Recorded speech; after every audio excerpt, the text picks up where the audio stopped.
I said, thanks a lot for joining me today. I think for me, this is a very special episode given the influence that you had in my life, even though, I was only able to be under your coaching for maybe 3 years. So perhaps the first question that I want to start with is a little bit about your personal journey. What was it that sparked in you the competitive drive to become a coach? Well, I was a high school player, just like everybody in West Texas. Everybody wants to be a high school football player. And I was average at best, okay, but I was driven to be the best I could be. Then when I was a senior, I was a quarterback and I'm doing a rollout pass the first minute of the game.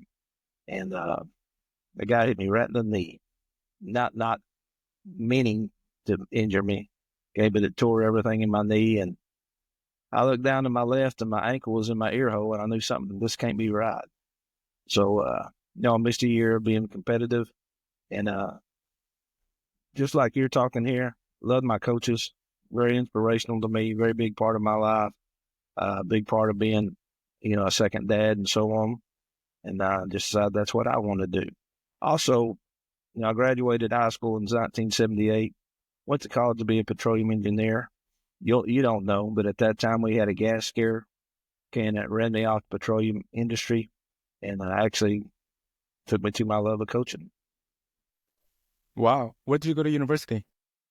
Texas Tech. Texas Tech. Texas Tech. That's a crazy story too, because I grew up in Rankin, like an hour from Crane, and 12 of us went up there together. None of us even knew where Texas Tech was. There's only 26 in my class. Okay, but we was all going to be petroleum engineers because that's all we knew in West Texas was the oil field. And they were supposed to have a good engineering program, so we all took off. Wow, that's an incredible story. Actually, I'm just barely finding out that you were actually from Rankin. Yeah. So that's a first. That's amazing. So you go to Texas Tech to become a petroleum engineer. At what point did you shift to football?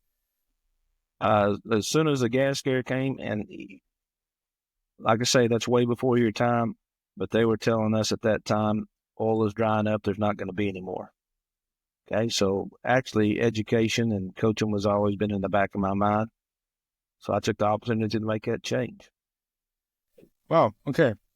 Now, I remember, obviously, back, I think it was my freshman year, the previous coaching administration at Crane High School was leaving, and your administration was coming in. You were coming in from Ariane. Can you tell us a little bit more about what was Ariane like? I know that you won a state championship, so there was a lot of anticipation since Crane. That's something that they have been looking for a very long time. Can you tell me a little bit more about your career at Ariane and how that played out? I started out at Big Lake, okay, and went through the junior high to JV to varsity. In those 8 years, we went to the semifinals, okay, and just gives you that desire and that want to win a state title, being that close. I decided we might want to try the Metroplex once. So I went to a little place called Clifton, which was like 40 miles outside of Fort Worth, which was a wonderful place. It was beautiful. But, there's something about West Texas people that I wanted to get back to.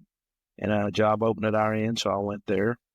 And our first year there, it was different because we only had like 30 kids playing football. And when I got to the field house the first day of 2 days, there's only 3 cars, and the rest of them were bicycles, which means we were very, very young. But we still did okay. Okay, built that for a few years, able to win a state championship, and then got the opportunity to be the head coach. And, it was so much fun. We won 8 state titles in different sports in my years there, and won 70 football games and lost 9. So it was really a good thing. And coaches mean a lot, Daniel, but it was the athletes in the community, okay, and their continual support, great educational experience.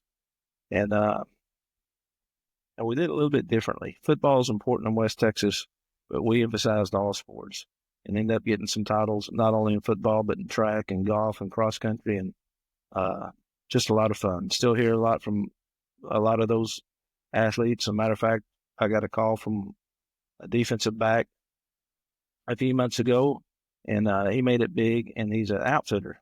And now I'm going to get to either go lion or bear hunting next October. So I'm excited about that. Wow. So, you know, it's been a long time there. It's been 11 years there, and all wonderful years. But in the coaching business, that's a long time. Okay, and you're all obviously going to make some enemies if you're doing it right. Most parents want the 10 best kids to start plus their kid, and that's a normal reaction. So Crane came open. I knew Alan Cherry for a long, long time, and just went over and visited, like what I saw, and they were going to let me bring 6 more coaches with me, which was pivotal to me because those guys are like my second family. And then had a great 3 years in Crane. Okay, the only hard part about Crane was, the administrative team was awesome, the superintendent and the principal. And I took that job in April. And then in May, they both left for other opportunities. So, that was a challenge on top of it, but it worked out fine also with the principals that we had and Superintendent Larry Lee. I do remember those things. So obviously, you coming into Crane, you have this different approach to football, to athletics as a whole. What were some of the challenges that you faced at Crane? Every coach has a different philosophy, okay? And Alan Cherry was an awesome coach and an awesome man and did an awesome job for Crane, okay? But the way I look at things and how we run athletics and how we run football and how we treat kids, okay, is different for every coach. And if you're not going to do it your way, okay, I don't know why you're going to do it. So having to have athletes adjust to the way we did things compared to the way Coach Cherry did things was quite a change for them. Again, not that he was wrong. He was awesome. Man, he did wonderful things there. We just did things a little bit differently. Okay. And when you're changing complete offense and complete defense and special teams and off season and weight running and conditioning, you're changing all that on 16 to 18-year-old kids. It's hard on them. And not only the young men, but also the young women. So the biggest challenge is getting those young people to believe in you. And, that can be a challenge. Fortunately, okay, after a few months, they bought into what we were doing. We were able to win a girls' state championship the first year. I think that was a big help. And then we went from there. Yes, I do remember that state title in track. Obviously, you having that success in Ariane, I suppose whenever you arrived in Ariane, things were being done at a certain way. So you were able to sort of, I guess, consult with your coaching staff and show to them what was the visual that you wanted to go forward to and to actually apply those things. So I guess those were some of the elements that helped you at Crane as well. I mean, I suppose some of the same challenges you could have been facing in Ariane, and you also applied the same philosophy to the Crane program. Now, you touched something very important, the kids in the community. Obviously, I do remember, there was actually a little bit of a pushback whenever your coaching administration was coming in, and I could even sense it, also from the athletes. But it's very hard as a young athlete and as a student to sort of comprehend the vision that a new administration is coming in with until we were able to see what you were all about. I think everybody was able to buy it in.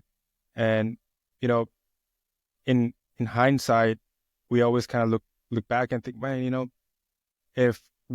we wonder what would it have been if we were able to see the message a lot sooner. Perhaps things could have been a little bit different. Perhaps we could have won a state championship. God knows. But yep. I think the important thing is that we were able to see the value that you brought into to the community and to the students.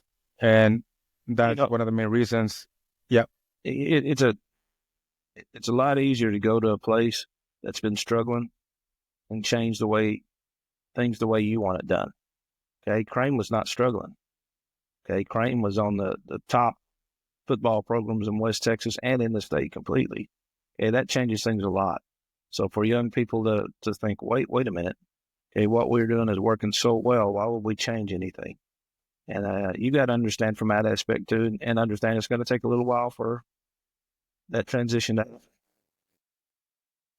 Yeah, absolutely. And I think this kind of scenarios also apply to many things in life, whether, somebody's going to any organization, or it also applies in business and in so many different ways. And that's some of the takeaways that I was able to take from the experience of, being, a student and a player for Crane. Uh, Now, once things changed, once everybody sort of was able to adopt the philosophy that you were having, obviously everything changed. It seems that everybody was on the same channel in terms of wanting to win a state championship in every single sport. Uh, how do you? Obviously, there's a lot of students, there's a lot of talent. How do you? How do you take a look at the talent and decide how you are going to place those pieces in strategic places within the team? You know, I say you got to do things your way, but at the same time, if you have any, if you're any type of coach at all, okay, you got to look at the athletes you have and fit them into situations that's productive for them. Okay, so for example, Crane was running an odd front. I always run an even front. Okay, so that means a couple less, an extra linebacker and a less defensive lineman. But at the same time, you got to be smart enough to know what they've done in the past. So you remember Coach Jack Rodman? Okay, I asked him to give me his best two odd front defenses, and we implemented those. Okay, to help with the transition. Okay, the same thing on offense. Okay, y'all were, I think they called it 34 pitch or 34. I can't remember what it was. Anyway, that was y'all bread and butter. You remember the 36 mash. 36 mash. Okay, so the first play we put in is 36 mash. Okay, we were a wing team and a power team too, but at the same time, our bread and butter was a spread. Okay, so the only way you run the spread is you better have a quarterback back there that can move and make some good decisions, but you got to have some linemen. They don't have to be the biggest and the fastest. They have to be smart and they have to be quick. Okay, before Crane had linemen that were huge. Okay, that's why you run 36 mash. Okay, you can say we're coming right here, and the defense can say, I know, but it doesn't matter. Okay, we can beat you with this play anyway. But as athletes transition, okay, you got to transition what you're doing at the same time. All right, so it went more from a power scheme on both sides of the ball to more of a quick scheme, okay, and one maybe more chances, okay, for bigger plays. But also, when you're doing that, there's more chances to have plays that can become negative. Okay, but fortunately for us, we had the people that would fit that and good enough coaches that were smart enough to put the kids in the right position to be successful. Okay, and I'm looking at you right now. Okay, you look like you could still play right now. Okay, done a good job keeping in shape. Okay. Yeah. I have. Yes, sir, I have. Yes, sir, I have. Those things stayed ingrained in my heart and soul. I do still work out pretty much almost every day except on Sundays. But yeah, I mean, that same philosophy of football and of teamwork, that's what carries me forward, through my life. Uh, You talked about a state championship. If you remember right, we finished our last game on the 2-yard line. Okay, to go to the semifinals, and our next game was going to be Salina, which I was looking so forward to because they're a powerhouse, and they played the week before us, and visiting with those coaches a little bit beforehand, and that playoff game before us and their quarterfinal game, they used like 12 different backs, okay, at the varsity level. And I'm not sure if we had 12 backs 7th grade through 12th grade. So it was going to be a challenge, but something that we were driven that we wanted that opportunity to give it a try. And, what makes you think you can even compete with people like that? It's kids like you. We don't care. All right. Because it's not the best players that's out there. It's the best team that's out there. Okay. And that concept was driven pretty hard, and y'all accepted it, and it worked out well. And I believe that y'all believe it didn't matter who's on the other side. We're going to whoop your tail. Absolutely. And I think that goes back all the way to, if I remember, when I first moved to Crane, it was in 7th grade. So my first time ever playing football was in 8th grade. Uh-huh. And I think everything's kind of like with our group of within my generation, everything kind of started there because first game that we played, it was against Colorado City, and they had the huge kid, what's his name, Kenny Scott. I mean, as an 8th grader, he was already huge. He was already huge, and they kicked our butt so bad. And I remember, I think it was Coach Rodman, actually, he came up to us after the game. He said, guys, don't worry. You're going to get him back your senior year and junior year. That kid, he's not going to grow anymore. And sure enough. So going in our junior year against Colorado City, we started facing a lot of the teams that had whooped us very bad during 8th grade or 7th, 8th grade, and maybe our freshman year. And we were just pounding on them. So that sort of made the belief even bigger, thinking that, okay, in newspapers, I remember we were being compared to South Lake Carroll, which was like a huge honor, given that South Lake Carroll was pretty much taking over everybody. So that belief system that we were able to create, I think it was definitely thanks as well to the environment that your administration was able to put on. Something very special that was happening within the team was that everybody sort of became like a brotherhood. And the key there too, Daniel, and you talk about the group of coaches that I had, some that stayed at Crane and then some that I brought with me. You run the same thing from 7th grade to varsity. All right. And the coach that is coaching the running backs in varsity is coaching them in the 7th grade. Yeah, the guy that's coaching defensive end on the varsity is coaching the same kids in the 7th grade. Okay, that was just a philosophy we had to make it universal all the way through, and also to make sure every team knows they were cared for, okay, and that their coach was going to be there for them and take care of them. The terminology was the same. And, for myself, being able to bring several guys with me, if they ran we were old enough and experienced enough, we'd seen almost every set, okay, and every adjustment anybody can make. And when they go to this set, this is adjustment we make. Okay, so when we go in at halftime, okay, it's there's never not any composure. It's never chaotic. We know how we're going to adjust. Okay, and if we're doing that 7th grade through 12th grade, basically the athletes know how we're going to adjust too. When I say you need to be in a 7 instead of a 6, it makes sense to you because they got a wing or they got a pro set or they got trips or whatever it might be. We roll to this secondary coverage when they get in this set automatic. We can communicate that on the sideline and on the field, and it just works out well. Now, as you said, that last year when we were the best, it took 2 or 3 years, okay, but it was well worth it. Absolutely, absolutely. And just kind of thinking about the dynamics that were created within the team, something that I'm very curious, how do you create an environment, or how do you, I guess, play? I'm not sure if play is the right word, but like how do you play with the players so that the right leader comes out? I mean, I was just talking to Park about this the other day. Is that like somehow, uh, maybe it wasn't necessarily the most talented player in the team, but I do remember seeing Park as a leader at the team. So how do you create an environment where players are going to select the best leader for the team?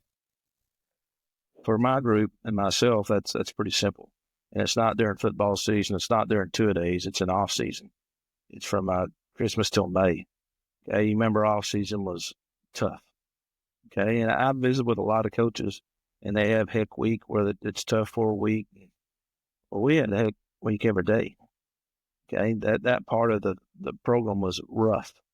Now, if you remember right 2 weeks before district track meet in baseball, if you have a game that day, obviously you're not going through it. But at the same time, we're doing it every day and we're doing it tough every day. And it's easy to see leaders emerge there. And just like you say, it may not be the biggest, may not be the fastest, okay, it may not be the most talented, but it's that kid that's busting his tail. And when you look up, he's encouraging others to bust their tail. There's no crying, for the lack of a better word. There's no pouting. Okay, it's an hour period. Okay, we're asking you to get it for an hour. If you can't get it for an hour, maybe you shouldn't be with us. But we didn't lose many kids.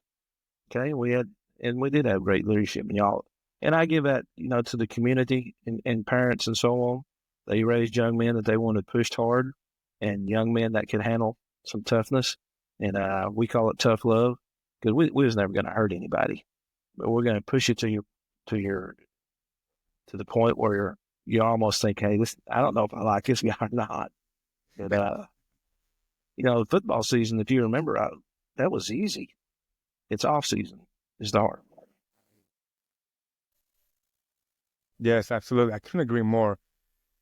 Talking about the pushing of players, obviously, I mean, I think looking back on your times, perhaps were very different from my times as a student and as a player, and I can only assume that times are different now from when I was playing. How do you find, you know, the world? Hey, the world is constantly changing, and it seems sort of that society in certain ways it's becoming a little bit softer in certain things. So, in terms of pushing players, in terms of pushing people to find their potential, how do you manage finding that right balance to sort of find that spark in them, or see what it is that they're made of? Is it something that you see in them that perhaps we don't see in ourselves yet, or how do you find that? You're right. When I played, it was all about hitting every day. Okay, you get 10 yards apart, run as hard as you can, lower your head, and try to run over the other guy. Okay, and we know now that's not the way to teach young people. Okay, that's a good way to teach young people not to like football. Okay, the goal is to teach young people to love the game. All right, so it transformed as time went on to more of a thinking man sport. Okay, so if you'll think back in practice, rarely did we ever take anybody to the ground. Okay, we was in full pads on Tuesday only. All right, so we're going to work hard. We're going to take the time it takes. So intellectually and mentally, we know what we're doing. Okay, but we already had the belief through off season. The violent sport, the violence that football requires is going to be there. So taking care of your body, okay, and knowing, okay, that the goal is not a district championship anymore. The goal is to be playing in December. Okay, I'll never forget I had a coach one time because we weren't in great shape the first game and we had some cramps. He said, hey, we're not in shape. Are we going to have to run more? I said, look, it's August. Okay, it's hot. It's 105 degrees. Your body's going to sweat.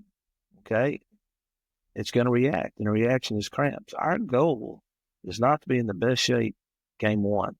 Our goal is going to be in the best shape in November and December, and taking care of your body and doing our lifts and not running together every day.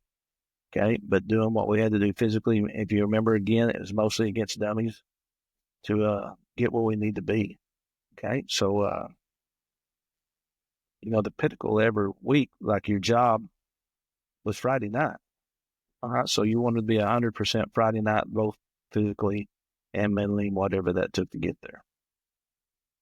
There's also got to be some time away from it. If you remember our off week, okay, we took Monday off. We took Friday off. It was usually in dove season. All y'all wanted to hunt, so we gave you a couple of days off because we wanted that hunger there for December. Okay, we didn't want to peak in September. We wanted to peak in December. Wow. So just being able to see, have some foresight and where you want to go, and then having the goal of being the best, not the goal of being the best on August on Friday night, but to be the best in December on Friday night. Now, don't get me wrong. Okay, we played to win. There's nothing like winning, either for coaches, community, or our athletes. But trying to get to that final chapter was always the goal. Wow, it's so interesting to sort of find out all the things that we never thought about asking ourselves, or we never thought about asking the coaches. Like, why do you do the things that you do in that manner? But looking back, it's pretty interesting to sort of piece everything back together. You even take that about. I'm sorry. You even take Thursday. Thursday was a final run through. Okay, if you remember, on Thursdays, if we won, you got to wear your cap out there. Okay, if you lost, you had to wear your helmet. Okay, and I went to a clinic one time and picked that up from the Denver Broncos. Now I'm thinking to myself, if it motivates professional athletes, get to wear a cap one day a week, and the final walkthroughs, wouldn't high school kids jump on that too? And y'all enjoyed it very, very much, and we got done what we needed to get done. So it was a positive thing. But just little things as you go on, you're never through learning. Okay, I'm 65 now. I'm still learning. Okay, I have the desire to coach one more time. We'll see if that happens or not. Okay, my kids always told me when they make it big and be the head coach in the collegiate atmosphere, I'm going to get to coach college football, which is what I've always wanted to do. But at the same time, my feet hurt. So, And you can save your voice. yeah. Absolutely. Wow. Wow. Now, moving on to sort of managing kids. This is something that it's sort of that I've been thinking a lot about, given that, obviously for a young man, and I think also for a young woman during high school, it's a very confusing time. You're not a kid anymore, but you're not an adult yet, and yet you want to become an adult. So that's the time whenever you start seeing a bunch of distractions, right? And looking back, obviously, there was a lot of talent, or there was maybe some talent that wasn't out there on the field. And of course, it would. We always think, it would have been nice if some of those people would have been out there. Uh, how do you?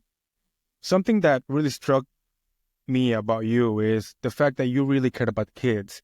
So how did you manage that internally, knowing that there was kids out there with God knows how much potential they could have had, and they were just not able to release it? Well, I totally believe in accountability. Okay. And I think football is the greatest sport in the world. I think it generates great young men out of the sport. And at the same time, it's not for everybody. Okay. Even the kids that you got to release from your program, okay, you don't quit caring about them. You still talk to them in the halls. You still check on them. But at the same time, football gives a lot, but it asks a lot. Okay. And the more you have, the more we should ask from you. So second chances, yes, I'm going to give you a second chance anytime. Third chances, sorry. Sorry, you proved to me that this is not really where you want to be or the direction you want to go. But again, we're not going to give up on those people. But at the same time, the football program is probably not a place for you. Okay. But again, okay, to ask a lot, give a lot back. Now, that sounds tough, Daniel, but that's the same way we lived our own personal lives. Okay. Football asks a lot. Hey, we're away from our families continually. Okay. But we're going to give everything we can give if that's what our expectations are. Mm, yeah. Yeah. I mean, of course, now as an adult, I can only, think whenever you want to make a difference in the community, it's going to be a bit heartbreaking sometimes, seeing, those kids not fulfill to their potential, knowing that they have something. And I can only think, at that age, I've been thinking about that there's no such thing as a bad kid. Maybe there's just bad guidance, or I agree. had the right role models to look up to. And the decisions that we make at those ages, we don't realize how much they're going to impact us for the rest of our lives. Right.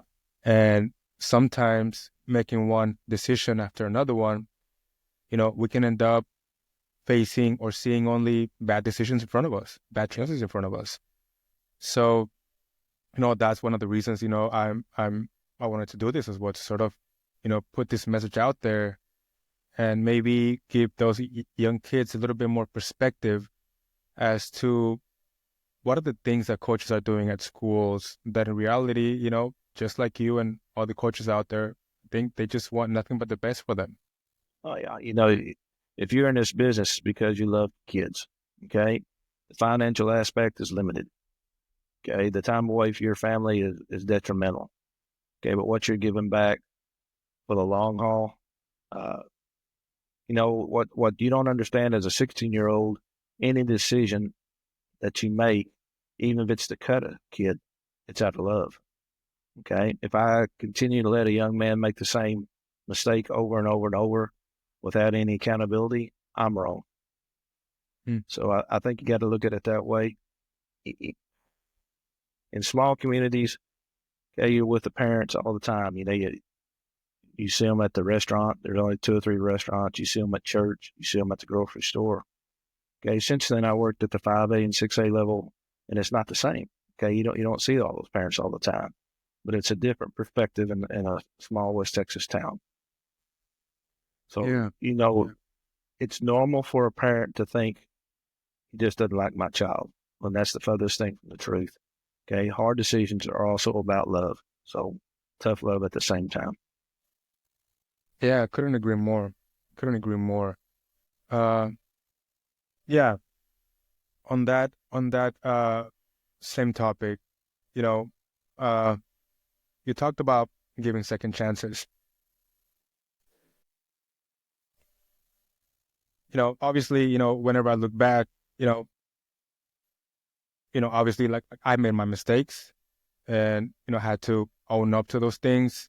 And I think, without those second chances, you know, God knows what would have happened. I mean, God knows that the direction that my life would have taken. I would like to believe that it would have gone in the right direction. But I think if it wasn't for that second chance, there's no way to know, what could have been on me. But that's something that I deeply appreciate, from you and from the coaching staff. I was talking about this with Park actually. We're reminiscing about the old days. And he said, "Yeah, I remember. You're going into the locker room and telling guys, I really effed up, but I'm going to clean up my act. I got a second chance and I got to take care of it." And that's something that I'm very grateful for.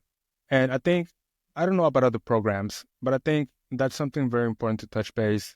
And perhaps, young kids may not know about those coaches. Hey, if you're able to own up to your mistakes and show accountability, it is very likely that you're going to be receiving a second chance. Yeah. Right?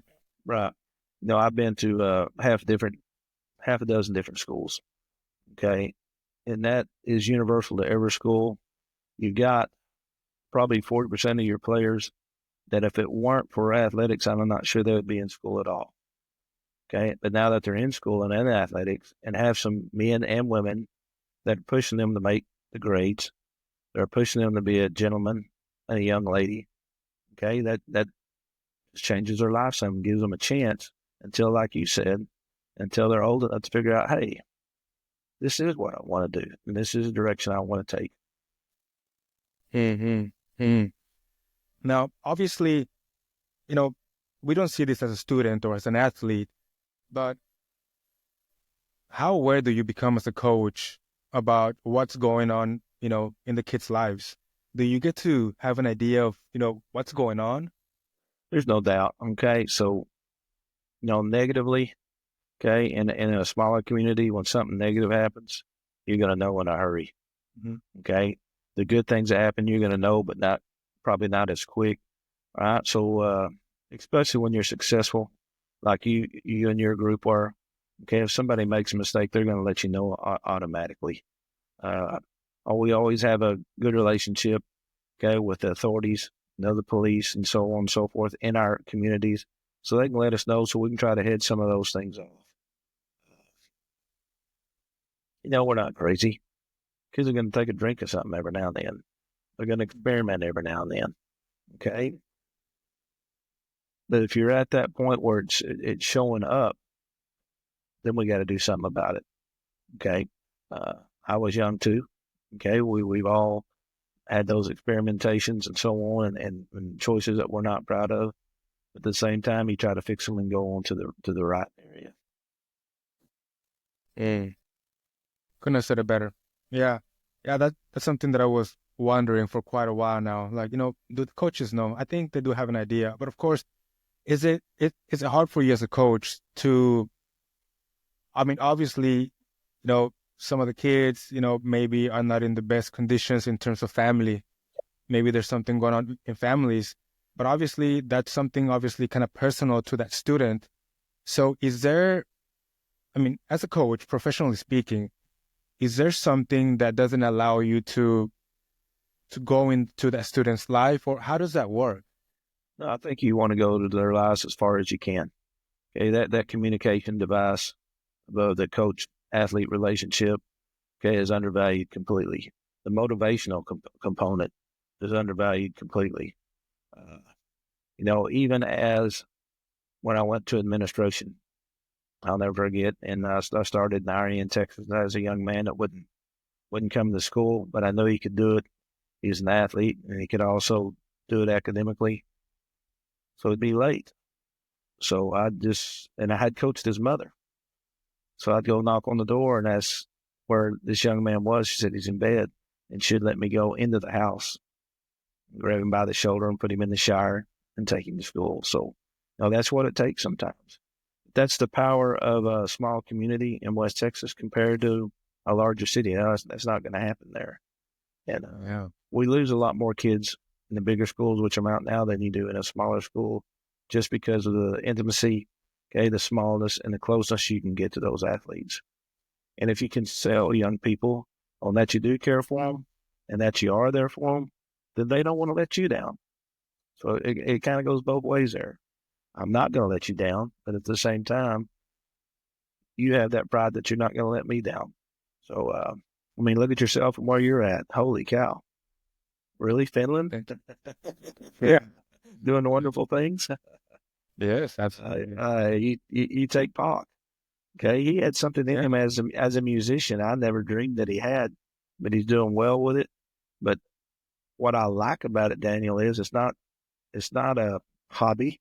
He's attacking it. That's going to be his career. And how can you not respect that? Nothing but respect. Yeah. That's what I told him. I mean, it's incredible to see, the people that I kind of grew up with, kill it in whatever it is that they're doing. And especially if it's something that has to do with following their dreams. That's as good as it's going to get. Yeah. I've got a young son now. Not a young son. He's 26 now, but he's playing professionally in Canada. Okay. Canada Professional League does not pay like the American League, not even close. But at the same time, it's his dream. So people have asked me, he's going to go on the coaching too. Why don't he just go on the coaching? Because that's not his dream right now. His dream is to play. And I've told him play as long as you can, unless you become a husband or you become a father. Now you are second or third in that family. You are no longer number one. And, so he's still single, so I guess he took me for my word. So he'll play 6 months a year out there and then come back and work here for 6 months. But you're right, follow your dreams. Okay, they're not going to follow you back. All right, so if that's what you want, try. Don't end up being a 65-year-old man and wish you'd have tried college football. Go ahead and do it. And if I get that chance at 66, I'm going to. Now I may be cleaning helmets and wiping off visors, but I want to be part of it. Yeah, I think that's a very important thing as well, and something that I touched base on with Pac, as a matter of fact. I think as well something that made that group so special was the fact that you included everybody who wanted to be a part of it. Whether it was Mackenzie, Ephraim, given opportunity to be on the field and be part of something special. And I think, unfortunately, not everybody's gonna have the same chances that I have been fortunate, for example, or Pog or other people. But some of those little things, as little as they may be, as just running the ball down the field one time, it's just gonna mean so much to them. Oh yeah. And something that we really honored you for, giving those people those opportunities just to be part of the program, part of the team, part of the family. That goes on through life, Daniel. So if you're a doctor, go be the best doctor you can be. Okay. If you're a custodian, go be the best custodian that there ever was. Okay. If you're a father, be the best father that you ever could be. And obviously a husband, there's no doubt. Okay. So, even through the success that y'all had on the football field, okay, the goal was always what kind of father you're going to be. Okay. What kind of husband you're going to be. To watch and I know all the guys that were with me, their hearts swells, not only what you did on the football, but the men that you turn out to be is so much more important. And as you come back and you get to see, and every now and then you get a call or an email, it sure makes it all worthwhile.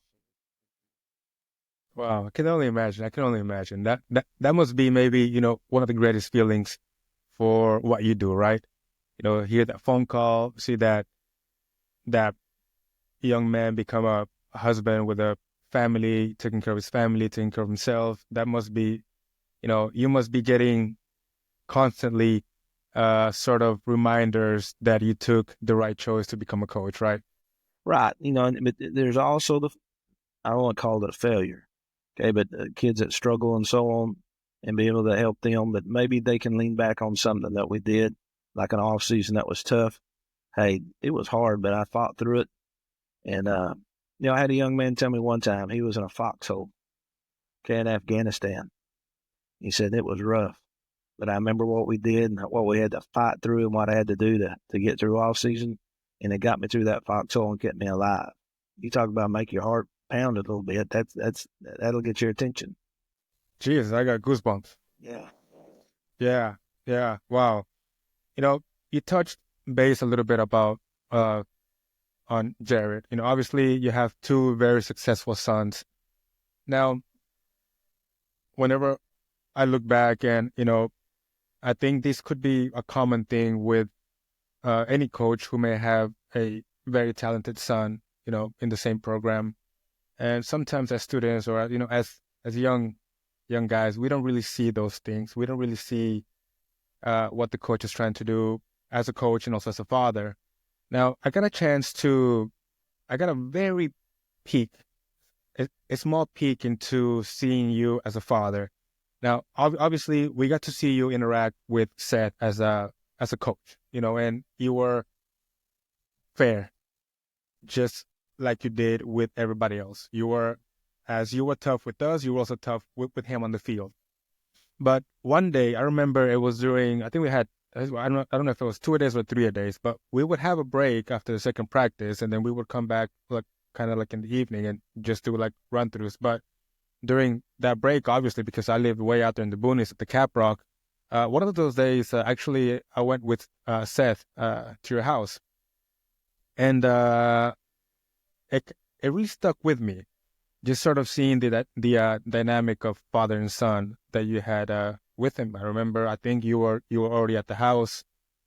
We got in, you were preparing something to eat, and the tone had changed a little bit. You were not a coach anymore at the house. You were his dad. And he just told me, hey, he said, make sure you get some rest before the next practice, And we went on to, we went on to his room, we were watching TV, fell asleep. And that really stuck with me. And that's something that I want to touch base on now. Uh, as a father, how do you keep that balance of being a father and being a coach to your son? Well, I don't think it's that difficult, Daniel, because the first one being a father trumps being a coach any day. Okay. So, obviously both my boys played Division I football. That doesn't come without some God-given ability. Okay. That's not something I gave them. If you're going to play at that level, you better have some God-given talent that you can. Okay. So, I never pushed that you got to do this, you got to do that. Okay. I did push what's more important right now as you develop is what you're doing while nobody's watching. Okay, when everybody else is out partying, are you doing the right things? When everybody else is too tired Saturday morning to get up and go do some extra weights, are you? Um, I also made sure that they got to experience some of the best coaches in the country. So if I wasn't an expert of what they needed, and you remember I did offensive line and defense. Okay, both my boys were quarterbacks and defensive backs. All right, so I didn't know all that they needed on quarterback, but I took them to the people that did. Okay, and the key was if I'm going to take you, you're going to get it. Now, if you don't want to go, it's okay. If you just want to go be a kid this weekend and fiddle around, it's okay. But at the same time, if we're going, we're going to get after it. At the same time, I've always made sure that life had honey in it, fishing in it, fun in it, okay, family time in it. Now high school athletics has turned into 12-month, 365-day-a-year thing. I mean, we work the kids out during the summer. Okay, we work skills during the summer. Okay, I always, whether it was RN, Crane, wherever it was at, okay, I gave the kids June off. Go be a kid. Okay, then come back in July. Now, if you want extra, extra's going to be available. And if you want to do something unique, June's not off for you. Okay, but for 99% of the kids, that's not true. I mean, 1% of the kids get to go play Division One, and then 1% of those get to go be pros. So the likelihood of that happening is not big. So you got to understand if it's a small part of their life, it's an integral part of their life, it's an influential part of their life, but it's a small part of their life. I mean, you're the football player for what, 5 years? But you're going to be a daddy for about 60. But no, just trying to keep work and family separate. Okay. And, I give my wife props there. Okay. Because we don't take Sundays off from church. Okay. I always wanted to because I was wore out, but we're going, by gosh. And the boys are going. So I give her props for that, taking care of the spiritual part of the family. Wow, it's beautiful. It's beautiful. And of course, I like to ask these questions because, as I mentioned to you during the call yesterday, I'm a father now. So just like you mentioned that if I suppose, I mean, I know that you were wanting obviously the best for your kids. So as I'm on that same journey as well, I'm starting to think, okay, so if I want my kids to be the best that they can be at whatever it may be, I definitely have to get myself equipped with the knowledge, with the know-how of how to, find the talent, find whatever spark it is that they have, and know how to nurture it. And if I don't have those skills, find somebody that does. It kind of makes sense now. Obviously, you know, sometimes, parents, we genuinely want the best for our kids, but we simply don't have the tools or the know-how, and I think this is where, it definitely made a big difference for your kids. You had the tools, you had the know-how, and I think this is very important as well for, any listener that might be a father, might be a mother, and may want the best thing for their child. So, okay, I want the best thing for my child, but what is that thing? How can I nurture it? How can I instill hard work in my kids? Uh, how was it that you were able to steal hard work in your kids? I think you exemplify it on a daily basis. Okay. Whatever your job is, are you doing it to the best of your ability? Okay. And as you're doing it to the best ability, are you doing it with a smile? Okay. And with a great attitude. When you come home and your job's a father, are you doing it to the best of your ability? Okay. And what I mean is you come home, you're a mom or a dad, and you are worn out. You gave everything you could to the job that day, and your day's not finished. And the most important job that you have, being a father or mother, is certainly not finished. Is your effort still there? Okay. When your kid wants to go out and throw the ball in the backyard and you're exhausted, you going to get up and go anyway? Okay. And to me, the answer is yes, emphatically. Okay. When my kids were 3 and 4 and 5, I'd come home tired and they wanted to play football in the living room every night. We played football in the living room every night. Okay. It goes further than that. When mom comes home and she's had a job too and she's exhausted, are you man enough to get over there and cook dinner so she can have a few minutes off? Are you man enough to keep the kids on the weekend so she can go shopping for a day just to get away because she's spending 80% of the time with it anyway? So it's all how you exemplify things and then how you react to negative things. Okay, coaching's a rough business, Daniel. Okay, I know you know, but for every person that loved us, there's another person that could not stand us. Mm-hmm. So as we went through it, we've had death threats everywhere we've been. Okay, when we went to my youngest last bowl game and we didn't win that bowl game. Okay, he got death threats. His girlfriend got death threats. His mom and I got death threats. Just people that are mad at the point it's going to pass, and you go forward. Find the positive things in life, accentuate the positive, take on the negative headstrong, okay, and then go on to the next day. Okay, don't let whatever affects you in that moment, don't let it affect you negatively the next day. Going from there. So if we didn't lose many games at Crane, but we ever did, it ripped my heart out on Friday night. But Saturday's another day.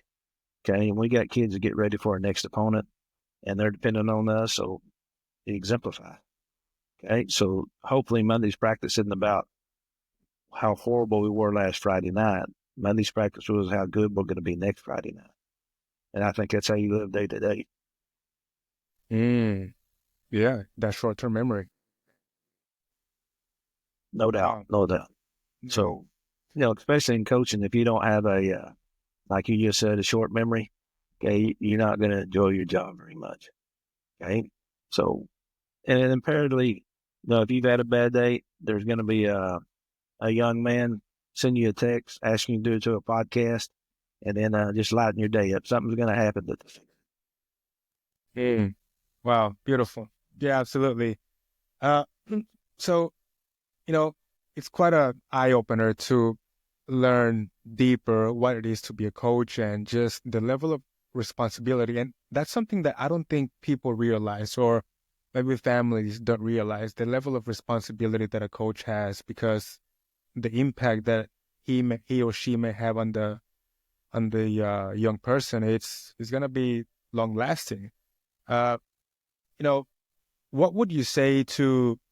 Obviously, I think this is a never-ending cycle, in your industry as a coach, whether it's you or anybody else out there who is looking to become a coach. What advice would you give that young upcoming coach, for so that he's not only successful, but he's only resilient to any adversity that may come? What would you say to that young coach? It takes time to coach. Okay, a lot of hours. The pay doesn't equal at the high school level, at the collegiate and professional level.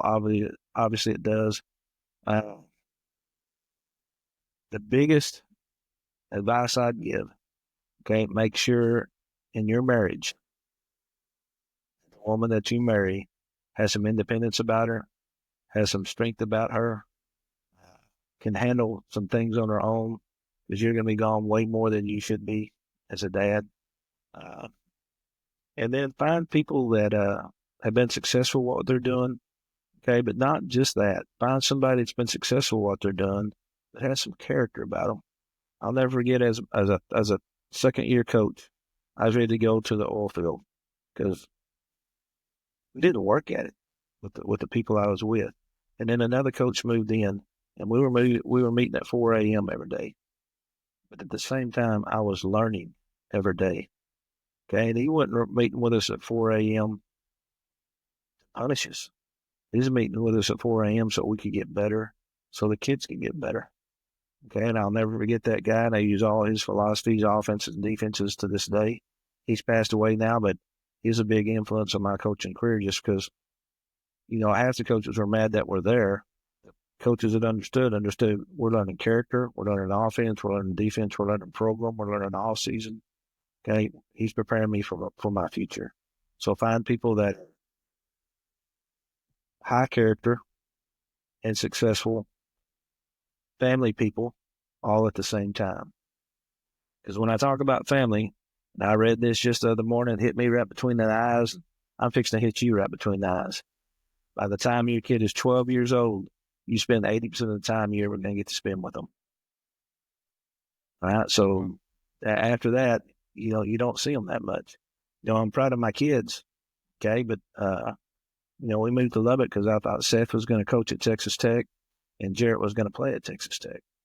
So I moved here. And the next thing I know, Seth's coaching in Southern California and Jarrett's playing in West Virginia. Okay. So, they're successful. Okay. But it's hard on a dad that wants to see them a little bit more. But at the same time, you raise them to go be successful and to live their dreams. And again, that's what they're doing. So just with Seth, he keeps taking my granddaughter with him. And that bothers me. Wow. Well, I mean, that is 100% true. And, the whole concept of you only having your children, for so long. I mean, my daughter's 4.5 years old, and, she's already becoming a strong and independent little person. Definitely gets that from her mother. And I think what you were mentioning, about choosing the right person, it's very important. Now, in your particular case, so all this knowledge that you're giving me now, it's obviously something that has been accumulated over the years, but those same values that you have now, is that something that you got from your family, from your parents? Where did that come from, Coach? My dearly love my mom and dad. Okay, education wasn't high for them, not because they didn't want education. Okay, it was just a different time where you had to go to work. So, they brought me a terrific work ethic. Okay, I learned the values. I learned how I live by, I coach by, just by being around wonderful people. Okay, so I developed a philosophy as I became a head coach. If you miss, the only way I'm going to fire you,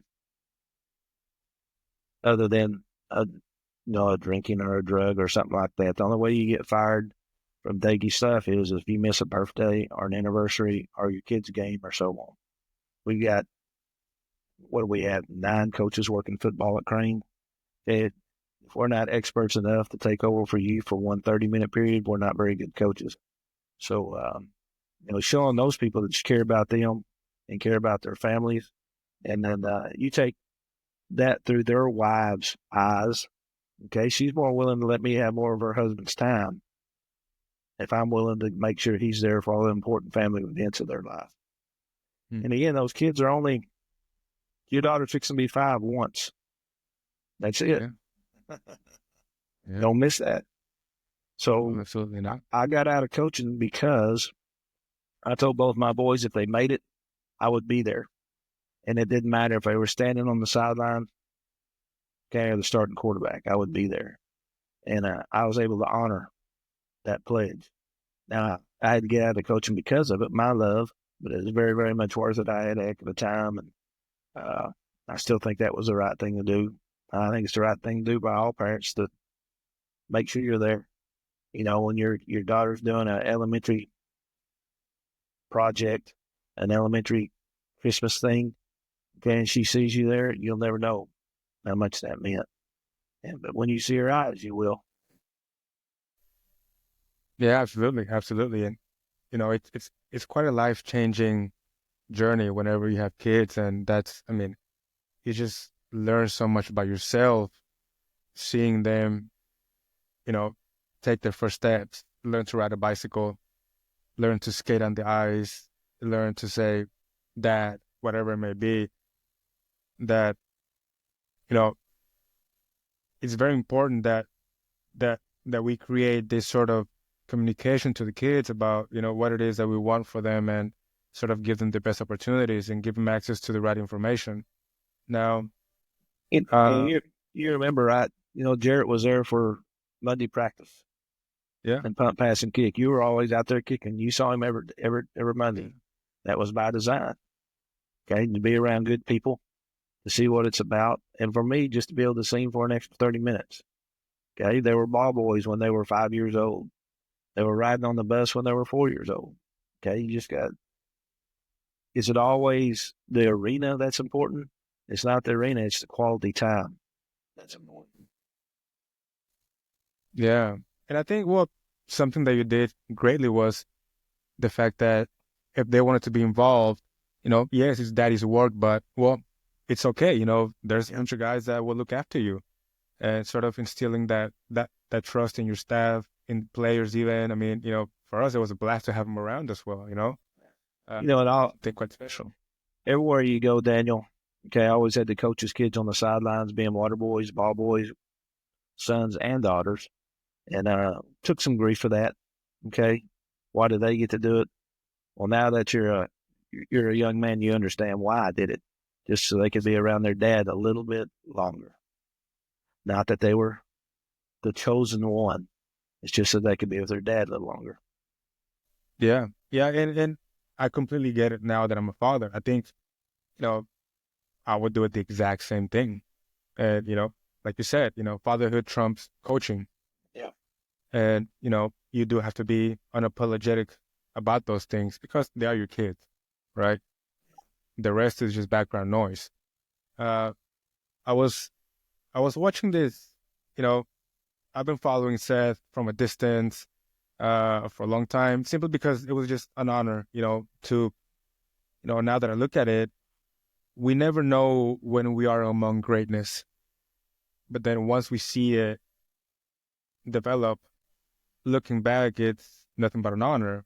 So, I've looked, from a distance at his career, watched a couple of his games when he was at Tech, was waiting for him to get drafted by the Cowboys. That didn't happen, but but I was watching this interview just a couple of days ago. It was just being announced that he was going to become the offensive coordinator for the University of Arizona. And, there's a lot of talk about strategy, about his experience and so on. And once again, touching base on the fatherhood point, when they asked him, in his opinion, who was the best coach he had ever worked with, and he said, my father. He said, in my opinion, my father's the best coach ever. And he explained, obviously, because you truly care about the kids. Now, looking back in time, since he was a little boy and seeing all the accomplishments, overcome all the hurdles, because I'm sure it wasn't easy for him, constantly always having to prove himself. But having to see that and having to hear that, what did that mean to you? That was phenomenal. Obviously, that touches your heart. His story, when we left Crane, we went to Friendship, and in the junior year, he blows out a knee. We rehab. His senior year, he blows out the other knee. We rehab. Well, after his sophomore year, Tech had offered full scholarship. Okay? And obviously, he accepted. That was his dream school. After the second knee surgery, what people don't know, I sat in the room with him when he called Coach Mike Leach and said, hey, I know this is a business. I know you need the best athlete around. If you need the scholarship, I understand if you got to take it back. And Mike Leach made a big impression on me. He says, nope, you've been my guy. You'll always be my guy. And your scholarship is honored. All right. So he graduated early, goes to Tech. I'm watching him practice with two huge knee braces on, not moving very well. Our surgeon said, take those braces off in 1 year and throw them away. And that's what he did. Okay. So he actually went 5 years without ever taking a snap in a game. When he got his opportunity, and he did well, and then got to play for Atlanta. Okay. Then when he's at Atlanta with Matt Ryan, he loved Matt Ryan. And during their first game on Monday Night Football, and Seth's in jeans because he's third quarterback. Okay. Matt throws a pass to Jackie Smith, hits him right in the chest. He's a tight end. He's an all-pro. He's about 36 years old. He's on the end, and he drops it. So they're in the locker room afterwards. And, in the pros, they go to every position group and interview, and they have breakdowns and so on. So they're talking to Matt Ryan, and the second quarterback says, Matt, what are you upset about? He threw for 400 yards. You hit him in the chest. He dropped it. He said, Dad, Matt Ryan took that other quarterback and stuck him against the wall. I said, don't you ever say another bad thing about one of my teammates. Okay, if I'd have thrown it right, he would have caught it. And I think that stuck with him and motivated him to be the best he could be and go from there. Now, obviously he wanted to play forever. His problem is he stopped growing at 6'1". 6'1's not a prototype for an NFL quarterback. He went to the CFL and was doing well there, but he got married and figured out what we talked about before. Okay, I am now number 2 in this relationship. So that's when he went into coaching, and there's history. But, I kind of agree with him, Daniel. Texas high school coaches are the best coaches that are around. Okay? I've been to the larger levels now, and if a coach is a quarterback coach, he knows quarterbacks. He's a running back coach, he knows running backs. But at your smaller levels, they know how to block them. They know how to catch it. They know how to defend them. They know special teams. All right, so it's just a different world.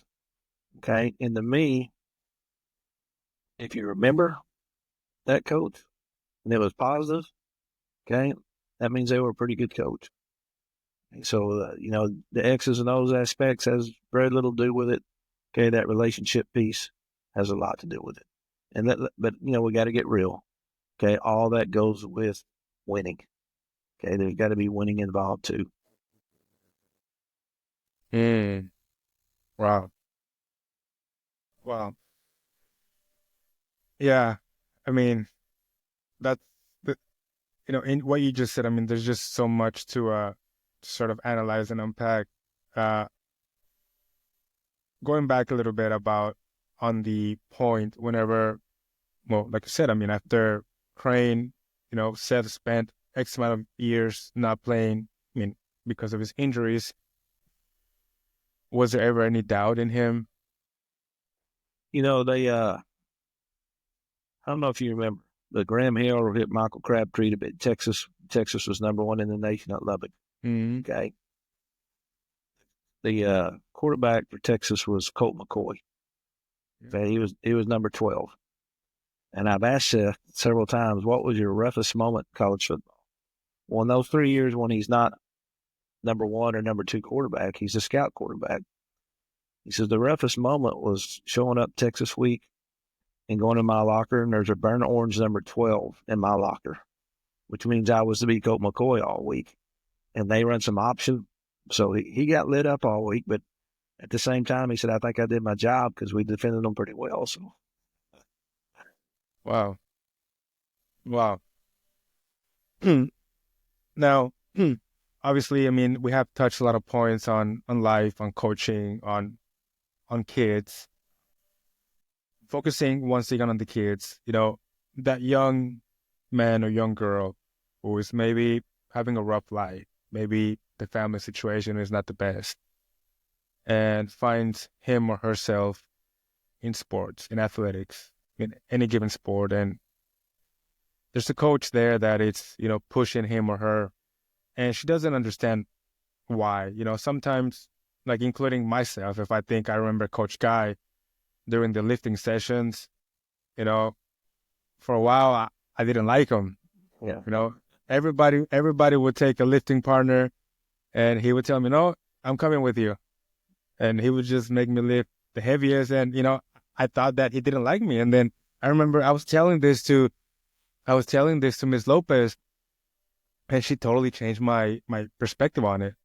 And she said, don't you think that if somebody with a level of authority is picking on you, is because they see something in you? No doubt. And I was like, but he's always making my life, miserable. It's like because he sees something in you that maybe you don't see in yourself. So she said to me, worry whenever they start pushing you, because that's whenever maybe they stop caring. As long as they keep pushing you, it just means that they care. So what message would you give to that young man or young lady who is going through that same situation, maybe now? Pretty simple. Hey, don't quit. Don't quit. And when you hit it right on there, if somebody's showing some respect to you, to go one-on-one with you, push you, okay, they see something in you that you don't see in yourself. They see something in your situation maybe that you don't see, that if they can pull you out of that situation, you can have a more productive life. And coaching wise, again, the financial aspect is not what it's about. Okay. The aspect to make something out of somebody they didn't think they could be is what it's about. And that's what Coach Guy did for you. Okay. Maybe you struggled. Okay. But you never quit. Okay. And you didn't know it, but you were getting better every day. And not getting better physically, your character was changing day by day because of the influence of a man that showed some interest in you every day. And I bet during those lifting sessions, there's probably some counseling going on too, if I'm guessing. Joe were going through it. you might have saw it as tail chewing, but actually it was counseling. Oh yeah, yeah. And he loved it, by the way. He loved it. Yeah. He loved it. There's something about him. So, talking a little bit about character, what are some of I mean, I think this applies to any scenario in life. Whenever you're meeting somebody, whenever you're going to do business with somebody, whenever you're going to get into a relationship with somebody, what would you say are the main traits that somebody has character? To me, the number one thing, Daniel, and of course, I've been coach most of my life, is loyalty. Okay. Are they loyal to what you're doing? Okay. Even if they don't see it your way, through respect of your position, that they're going to do it your way. Okay. And then right now I'm describing the Crane Golden Cranes. Okay. They made a huge change from one coach to another. Okay. And the loyalty to the previous coach was outstanding, which it should be. He deserved that. He earned that. So at the same time, we had to earn it too. But once you can get that loyalty, everything else can come in and be complimentary. But loyalty is my big aspect of character. Okay. And like I told you, what I always preach to my kids, what are you doing when nobody's watching? Okay. That's the biggest aspect of character I can think of. Mm. Wow, Coach. Thanks a lot. I think there's no better way to end this conversation than with that message to, well, anybody who may be listening. Coach, that's Coach Doege, everybody. Thanks a lot, Coach. Good to see you again, Daniel. Take care, my friend.